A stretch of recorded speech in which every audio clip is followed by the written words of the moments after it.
자, 관상 8번째. 역시나 이제 입에 해당되는 부위인 이빨입니다. 이빨. 이빨은 사람들이 많이 신경을 잘 안 쓰기도 하지만, 근데 되게 소중한 부위 중에 하나죠. 왜냐면 결국은 나의 소화나 기타 등등에 영향을 많이 주는 부위이기도 하고, 오복 중에 하나라고 우리가 이빨 많이 얘기하는 이유 중에 하나가, 이빨이 건강해야 이것저것 잘 씹어 먹고 건강하게 잘 살 수 있는 것도 맞습니다. 근데 이제 마이상법이라는 책에 나오는 이빨에 대한 내용을 보면, 여기는 되게 웃긴 게, 이빨의 개수가 38개가 넘어가는 사람은 성인의 경지에 오른다, 뭐 이런 게 있어요. 이빨 숫자가 많으면 많을수록 좋은 거예요. 자, 우리 사랑니 생겼다고 맨날 뽑잖아요. 아프고 어쩌고저쩌고 하니까. 근데 저 같은 경우는 이 안쪽에 사랑니가 4개나 더 있거든요. 근데 저는 안 썼고 멀쩡해가지고 그냥 냅둬요. 아프지도 않고. 근데 가끔씩 이렇게 잇몸을 씹어가지고 아프기는 한데, 그것처럼 우리가 보통 이빨의 개수를 세보면 한 24개인가? 뭐 거기서부터 시작해서 한 30개 내외로 왔다 갔다 해요. 이게 좀 이빨이 얇은 사람도 있고 두꺼운 사람도 있고 등등등등 해서. 근데 38개 이상의 이빨이 있는 사람은 성인의 경지에 오른다. 왜냐면 그만큼 이제 뼈도 튼튼하고 칼슘도 많고 뭐 이렇게 기타 등등 뭐 여러 가지 이론이 있죠. 근데 이제 이빨의 가장 큰 관상학적으로 특징은 하얀 게 좋습니다. 결국은 뼈의 일종이고 칼슘의 일종이기 때문에 얘가 흰색, 투명한 그 우윳빛 색깔을 내면 좋기 때문에 저는 미백 치료 받는 거 아주 강추드려요. 그래서 내가 뭔가 이렇게 먹는 거, 이건 다 식복하고 연관이 있는데, 내가 생각보다 먹는 거를 잘 못 먹는다든가, 아니면 먹는데 돈을 써야 되는데 그 먹는데 쓸 만큼 돈을 못 번다든가, 뭐 여러 가지 먹는 식복과 관련된 활동이 원활치 않을 때는 이빨 미백 치료를 하거나 아니면 스케일링 같은 거 좀 되게 적극 추천해요. 그 또 하나, 교정 관련해서도 저한테 되게 많이 물어보는데, 이빨이 막 삐뚤빼뚤해서 모양이 안 좋고 해서 저는 교정 받고 싶어요. 교정도 적극 추천합니다. 이빨은 가지런한 게 좋아요. 당연히 좋습니다.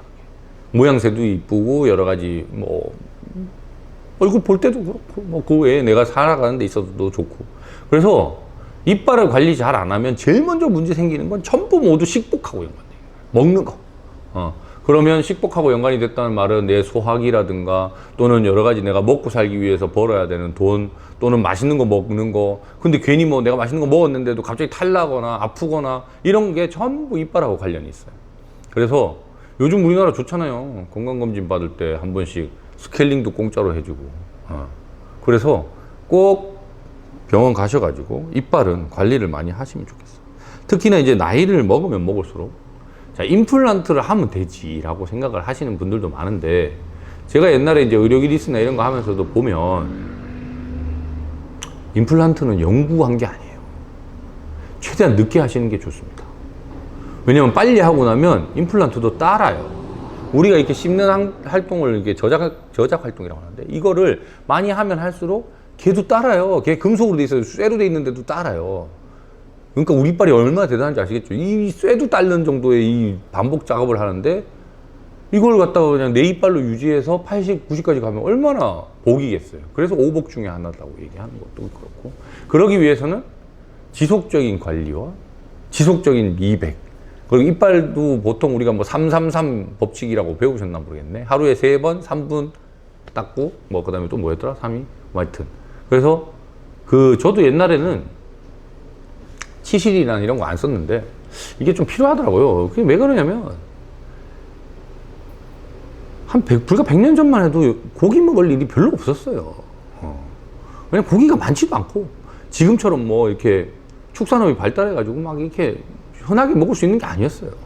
진짜 이렇게 뭐 귀족들이나 이런 사람들이 저기 사냥 가가지고 멧돼지나 잡으면 좀 먹고, 뭐 임금님이나 그 높은 고위 관료들이나 좀 먹고 했지. 옛날엔 전부 불다우리 밥도 그냥 이 고봉 같은데 그냥 밥만 퍼먹었어요. 김치 쪼가리 하고. 그랬는데 밥만 먹고 김치 먹으면 소금으로 대충 닦아도 별로 문제가 안 생겨요. 왜? 이빨이 안 끼니까. 끼게 뭐 있어. 근데 고기 먹고 단백질 섭취하고 뭔가 이렇게 질긴 것들, 오징어 뭐 이런 거 있잖아요. 이런 걸 많이 먹게 되고 막 이렇게 바뀌다 보니까 이빨 사이사이에 뭔가 많이 끼어요. 그래서 그거를 치실이나 이런 걸 이용해서 빼시는 게 좋습니다. 좋고, 그 다음에 아까도 얘기했지만, 뭐 그전에도 얘기했지만, 그 이빨이 충치가 있는지 아니면 어디가 아픈지 안 아픈지 테스트하는 걸 바람으로 하는 이유는 그 목 기운을 통해서 이 금에 문제가 있는지 없는지, 금이 원래 튼튼하고 강하게 딱 박혀 있거나 이렇게 유지가 되어 있으면 아무리 목으로 때린다고 해도 얘는 기스 하나 안 나는 게 원래 정상이에요.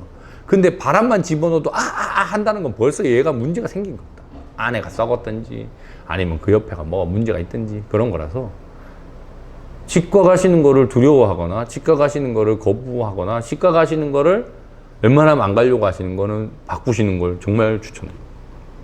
관상학적인 것뿐만 아니라 내가 앞으로 먹고 살거나 오래 살거나, 더 우리는 수명이 길어져서 오래 살잖아요. 그럼 그럴수록 더 관리를 많이 해야 되는 게 바로 이 이빨입니다. 그리고 혹시나 진짜 이빨이 30개 이상이 된다, 내가 세보고 30개 이상 거울 보고 세봐서 제일 많은 건 38개입니다 38개가 되면 왕이 될 수 있는, 우리가 이제 내가 왕이 될 쌍인가? 이렇게 얘기할 때 왕이 될 그 이빨의 개수는 38개입니다 뭐 왜 38개인지에 대한 이론은 여기 정확하게 안 나와 있어서 잘 모르겠지만, 38개의 이빨을 가지신 분 있으시면 댓글 남겨주시면 제가 한번 찾아뵙고 이빨 개수 세보고 사주도 한번 보고 이러면 재밌지 않을까 싶네요.